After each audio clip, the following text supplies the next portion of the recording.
এবং আজ আপনাদের জন্য আমাদের নাটকের দল কচি সংসদের বিশেষ নিবেদন রাজশেখর বসু ওরফে পরশুরামের লেখা গল্প বিরিঞ্চি বাবা অবলম্বনে আমাদের নাটক আজকের বিরিঞ্চি বাবা। বিরিঞ্চি বাবা গল্পটি প্রথম প্রকাশিত হয় 7ই পৌষ 1333 বঙ্গাব্দে অর্থাৎ 1 জানুয়ারি 1927 খ্রিস্টাব্দে। 1965-তে সত্যজিৎ রায় এই কালজয়ী গল্পটি নিয়ে একটি অত্যন্ত জনপ্রিয় সিনেমা তৈরি করেন যার নাম মহাপুরুষ। সময়ের চাকা ঘুরতে ঘুরতে আজ আমরা 1431-এর দোরগোড়ায় দাঁড়িয়ে আছি। কেটে গেছে প্রায় 100 বছর, কিন্তু আজও বিরিঞ্চি বাবার গল্প একইভাবে প্রাসঙ্গিক। তাই আমরা আজ বিরিঞ্চি বাবাকে আধুনিক প্রেক্ষাপটে তুলে ধরার চেষ্টা করেছি। বিরিঞ্চি বাবার চরিত্রে অরুণাংশু, ক্যাবলানন্দের ভূমিকায় কাজু, সত্যব্রতর চরিত্রে সৌনক, নেত্রকালীর ভূমিকায় আশিয়ানা, গুরুদাসের ভূমিকায় মিঠি এবং মিস্টার সেনের চরিত্রে শ্রিয়ান এবং পরিচালক ও সূত্রধর আমি তিন্নি। নাটক শুরু হওয়ার আগে একটা কথা বলে রাখি, কারণ ধর্মীয় ভাবাবেগে আঘাত দেওয়া আমাদের উদ্দেশ্য নয়। আশা করি আমাদের দর্শক গল্পটি মজার ছলে গ্রহণ করবেন এবং নিজ গুণে আমাদের ভুল ত্রুটি মার্জনা করবেন। তাহলে শুরু করা যাক। মার্জনা করিলাম। ওই চলছেন, আপনি কোথায় যাচ্ছেন? ওই যে গুরুদাসীর বাগান বাড়ি যাচ্ছি। সে আর তোমায় কি বলবো সত্য, ওখানে এক ত্রিকালজ্ঞ সাধু বাবা এসছে। তার নাম বিরিঞ্চি বাবা। তিনি ঠিক রোজ 7টার সময় সমাধি নেন। এর জন্য দর্শন পেতে হলে তাড়াতাড়ি যেতে হয়। বিরিঞ্চি বাবা গুরুদাসী দেবীর বাড়িতে? কিন্তু উনি তো এসব কিছুই মানতেন না। আসলে কি বলতো বাবা, গুরুদাসীর স্বামীর মৃত্যুর পর ও বড্ড কষ্টে ছিল। বিরিঞ্চি বাবার আগমনে সে অবশেষে শান্তি পেয়েছিলেন। তিনি এক আশ্চর্য মানুষ। কেউ বলে তার বয়স 500 বছর, কেউ বলে 5000, অথচ দেখতে 45-50 বোধ হয়। তাকে জিজ্ঞেস করলে একটু হেসে বলেন, বয়স বলে কোনো বস্তুই নেই, সমস্ত কাল একই কাল, সমস্ত স্থান একই স্থান। যিনি সিদ্ধ তিনি ত্রিকাল ত্রিলোক একসঙ্গে ভোগ করেন।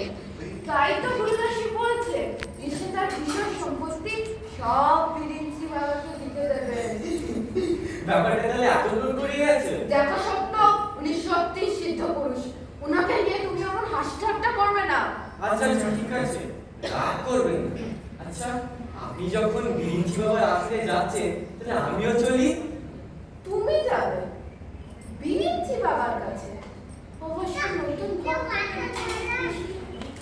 কিন্তু ওখানে গিয়ে কোনো আবদার করো না যেন। না না, সে চিন্তা নেই। তাহলে আসো। জয় বিরিঞ্চি বাবার জয় হোক। বিরিঞ্চি বাবার জয় হোক। বিরিঞ্চি বাবার জয় হোক।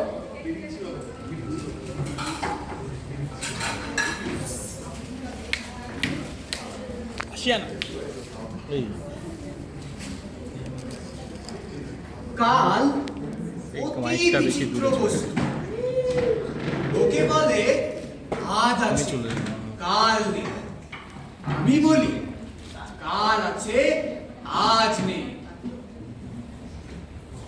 কাল অর্থাৎ সময়, টাইম। কাল আছে কিন্তু আজ অর্থাৎ বর্তমান নেই। বর্তমান নেই। বর্তমান বলে কিছুই নেই। কি করে থাকবে? কি করে থাকবে? যা ভবিষ্যৎ, যা ভবিতব্য, তা যখন ঘটলো সে তো আর ঘটে এক জায়গায় থেমে রইল না যে তাকে বর্তমানে লেবেল দিয়ে তার পায়ে শিকল বেঁধে তাকে ধরে রাখা হলো আর বলা হলো এই যে এ হলো বর্তমান। কটা দিন বয়ে গেল তো ওই হয়ে গেল। ঘটেছে বা ঘটে গেছে বা ঘটেছিল, অর্থাৎ অতীত। ভূত ভূত ভূত ভূত ভূত। ভূত। প্লেটোর সঙ্গে এই নিয়ে আমার কত কথা কাটাকাটি কথাটি প্লেটো বলতো, ইস নোম্যান লোগোস কগনোসিস। তোমার কথা আমি বুঝতে পারছি না। ডিস্টর্স জার্গন প্যারানয়া, তুমি আবল তাবল বকছো। তা শুনে আমি বললুম, আমার কথা তুমি বুঝতে পারছো না বুঝি? যদি তুমি আমার কথা না বুঝতে পারো, আমি সংকেতে বুঝিয়ে দিচ্ছি। প্লেটো ভয় পেয়ে বলল, ওরে বাবা, ও কি সংকেত? বড্ড ভয় পেত আমায়। আমি বললুম, ভয় পেও না, ভয় পেও না, খুব সহজ, এই দেখিয়ে দিচ্ছি। এ হলো আমার ডান হাত, আর এ হলো সামনে, ক্লকওয়াইজ, অর্থাৎ যেদিকে সময় যায় সেই দিকে, ভবিষ্যতের দিকে। ভবিষ্যতের দিকে।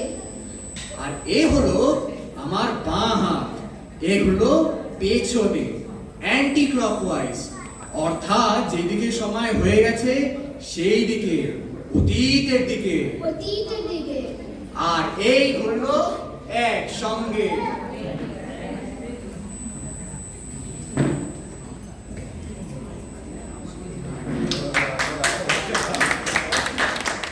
হ্যাঁ, সামনে আর পেছনে, এই নিয়েই তো জীবন রে। যা ছিল, যা হবে, এই নিয়েই তো আছি ভবে। ভূত আর ভবিষ্যৎ, এই দুয়ের মাঝেই তো আমাদের জগৎ ভাই রে। সবই আপেক্ষিক, মানে রিলেটিভ কিনা। আইনস্টাইন কোত্থেকে শিখেছিল? আমি যখন চেকোস্লোভাকিয়ায় তপস্যা করতে যাই, ও আমার কাছে প্রায় আসতো। তবে তার বিদ্যার রিলেটিভিটির বেশি এগোয়নি। বাবা,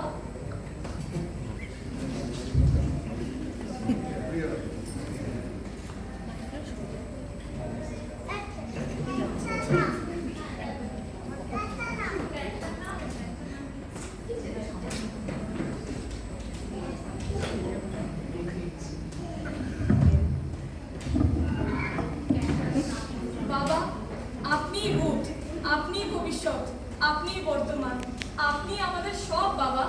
এই জগৎ সংসারে আপনাকে ছাড়া যে আমার আর কেউ নেই বাবা। আরে থাক থাক। আচ্ছা বাবা, প্রবৃত্তি মার্গ আর নিবৃত্তি মার্গ, এর মধ্যে কোনটা ভালো? ঠিক এই কথা তুলসীদাস আমায় জিজ্ঞেস করেছিল। আমরা আহার গ্রহণ করি, কেন করি? খিদা পায় বলে। কি আহার গ্রহণ করি? অন্ন ব্যঞ্জন, ফলমূল, মৎস্য, মাংসাদি। আহার গ্রহণ করলে কি হয়? খিদার নিবৃত্তি হয়। খিদা এক প্রবৃত্তি, আহার তার নিবৃত্তি। আহার তার নিবৃত্তি। তুলসীদাস ছিল সন্ন্যাসী মানুষ। আমি তাকে বললুম, বাপু, ভোগ না হলে তোমার নিবৃত্তি হবে না। তার যখন রামায়ণ লেখা শেষ হলো, তারপর আমি তাকে রাজা মানসিংহ করে দিলুম। অনেক বিষয় সম্পত্তি করেছিল, কিন্তু কিছুই রইল না। তার বেটা জগৎ সিংহ এক বাঙালির মেয়েকে বিয়ে করে সমস্ত কিছু উড়িয়ে দেয়। তবে বঙ্কিম কিন্তু তার বইতে এসব কথা লেখেনি। Wonderful. You're truly incomparable, Baba. এই সমস্ত শুধু আপনার পক্ষেই সম্ভব বাবা। সবাই বলো, জয় গুরু, জয় গুরু। জয় গুরু, জয় গুরু। দয়া করো প্রভু। কি চাই তোমার? আগে 2010। 2010? সে কি? সে কি? বাবা, আমাকে শাস্তি দিনের জন্য 2010-এ পাঠিয়ে দিন। সস্তায় কিছু বিটকয়েন কিনবো। দোহাই বাবা। তোমার কি করা হয়? আগে এমএনসি আইটি কোম্পানিতে কাজ করি। সারাদিন কোড লিখে লিখে আর ক্লায়েন্টের মতো খেতে খেতে জীবনটাই পয়লা হয়ে গেল। যা মাইনে পাই, গাড়ির ইএমআই, বাড়ির ইএমআই, ছেলে মেয়েদের স্কুলের মাইনে, আর বছরে একটা ফরেন ভ্যাকেশনের করার কিছুই করে থাকি না। ঐশ্বর্য সস্তায় হয় না, হয় না, হয় না, হয় না।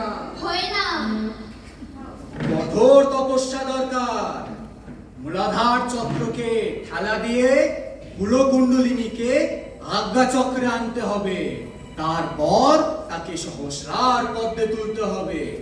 সহস্রাই হচ্ছেন সূর্য, এই সূর্যকে পিছু হটাতে হবে। কাল সূর্য বিজ্ঞান আয়ত্ত না হলে কাল স্তম্ভ করা যায় না, যায় না, যায় না। তাতে বিস্তর খরচ, তোমার কম নয়। তোমার কম্য নয়। কিন্তু বাবা, আপনি তো ত্রিকাল সিদ্ধ, একটা উপায় করে দিন না।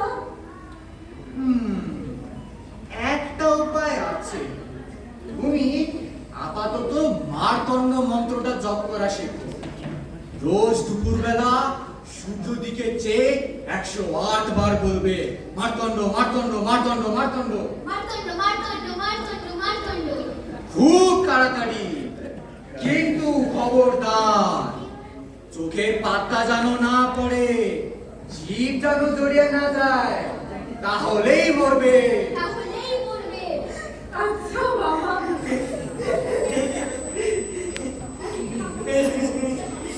আরে ওর কি হয়েছে? আমার কাছে এসো।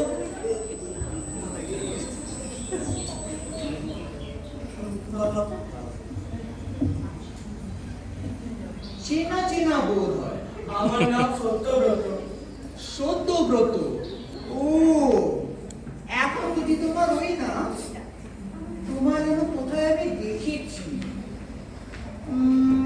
নেপালে না, মুর্শিদাবাদে জগৎ শেঠের কুটিরে তার মায়ের শ্রাদ্ধের দিন অনেক লোক এসেছিল। রাজা কৃষ্ণচন্দ্র, রায় রায়ান জানকী প্রসাদ, নবাবের সিপাহ সলার খান খানান মোহাম্মদ জান, সুতনুটির আমির চাঁদ, যাকে তোমরা হিস্ট্রিতে বলো উমি চাঁদ। তুমি শেঠজির খাজাঞ্চি ছিলে, তোমার নাম ছিল মতিরাম। হ্যাঁ, মনে পড়েছে। শেঠজি খুব খাইয়েছিলেন, শুধু সুটনুটির বাবুদের পাত্রে মিষ্টিটা কম পড়ে, তারা গালাগালি দিয়ে চলে যান।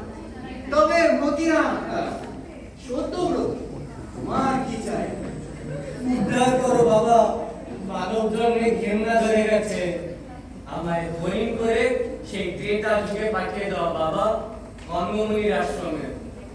অর্থ চাই না, মান চাই না, স্বর্গ চাই না, শুধু 4টি কচি ঘাস শকুন্তলা নিজে হাতে ছেড়া, আর একজোড়া সিংহ, যাতে দুষ্মন্তকে ঢুকিয়ে দিতে পারে।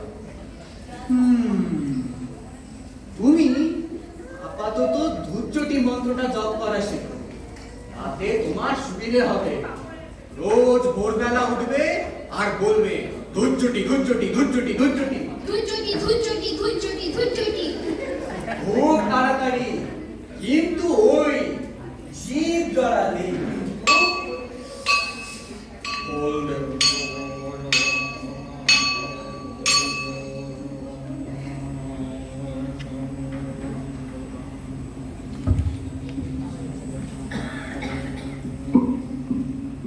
বাবা তো ভণ্ড, তা তো বোঝাই যাচ্ছে, কিন্তু গুরুদাস যে তাকে নিজের সম্পত্তি লিখে দেবে।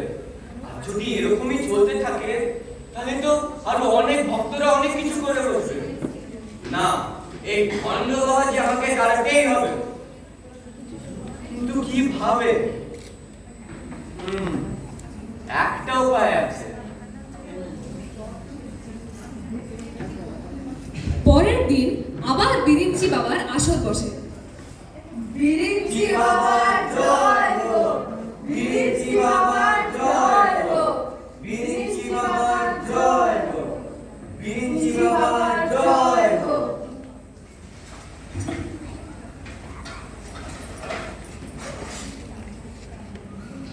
একবার মহাপ্রলয়ের পর ব্রহ্মা আমায় এসে জিজ্ঞেস করে, মানুষ তো সৃষ্টি করলুম, কিন্তু বেটারা দাঁড়াবে কোথায়, খাবে কি? চারিদিকে যে জল থই থই করছে। আমি বলব, ভয় পেও না ব্রহ্মা, আমি তো আছি। সূর্য বিজ্ঞান যে আমার মুঠোর মধ্যে। এই সূর্যের তেজ বাড়িয়ে দিলুম আর চ করে সব জল শুকিয়ে গেল, বসুন্ধরা ধনধান্যে ভরে উঠল। চন্দ্র আর সূর্য চালাবার ভার আমার উপর কিনা। বাবা, আপনার মতন গুরু বাবার কি আমি যোগ্য? আমি আপনাকে আমার সব সম্পত্তি দিয়ে দেবো, আমার উপর দয়া করুন।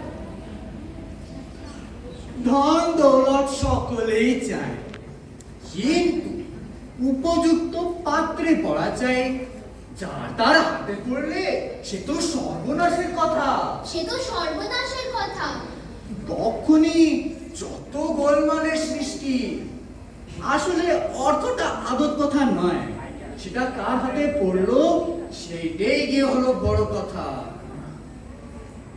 এই নিয়ে তোর সঙ্গে আমার কত ঝগড়া, এই নিয়ে তোর সঙ্গে আমার কত মতভেদ। বাবা, বাবা ঠিক আছে? বাবা,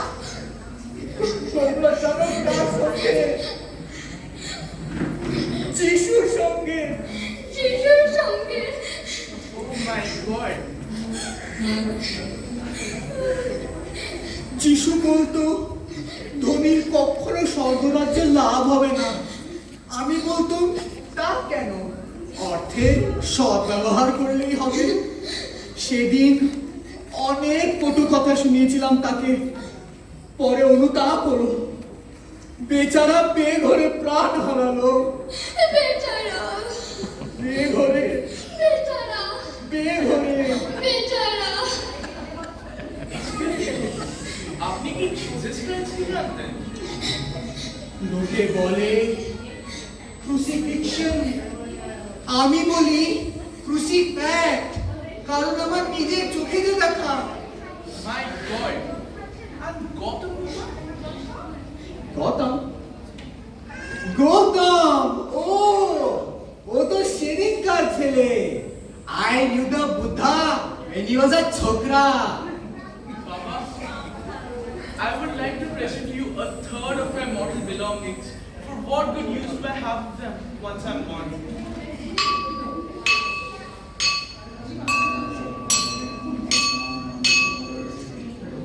আগুন! ওরে আগুন লেগেছে! আগুন! আগুন!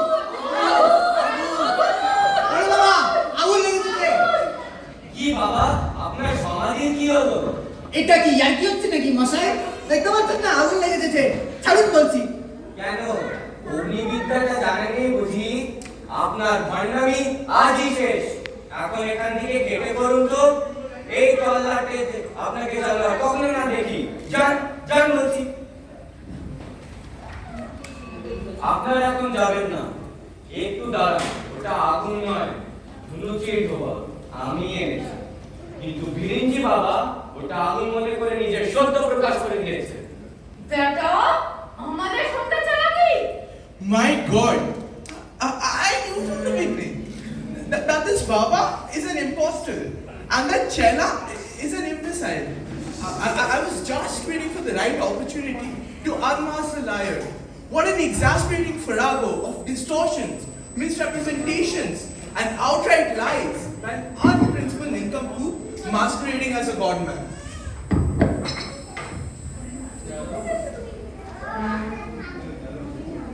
আমি কি এতই দুর্বল হয়ে পড়েছিলাম যে এক ভণ্ড বাবাকে এসে আমায় ঠকিয়ে গেল? সত্য, তুমি না থাকলে যে আমার কি হতো? কথা বলবেন না। বাবা আপনার সুব্যবহার করে আপনাকে ঠকিয়েছে, তাতে আপনার কি দোষ আছে বলুন? আমার যা কর্তব্য আমি তাই করেছি। বিরিঞ্চি বাবা এখন চললেন, অন্য ডেরায় নতুন ভক্ত খুঁজতে। এই গল্পটি লেখা হয় 1927, আজ থেকে প্রায় 100 বছর আগে। কিন্তু আজ এত বছর পরে 2024-এ এরকম ভণ্ড বাবাজিদের সংখ্যা কি আরো বেড়েছে? আপনাদের কি মনে হয়?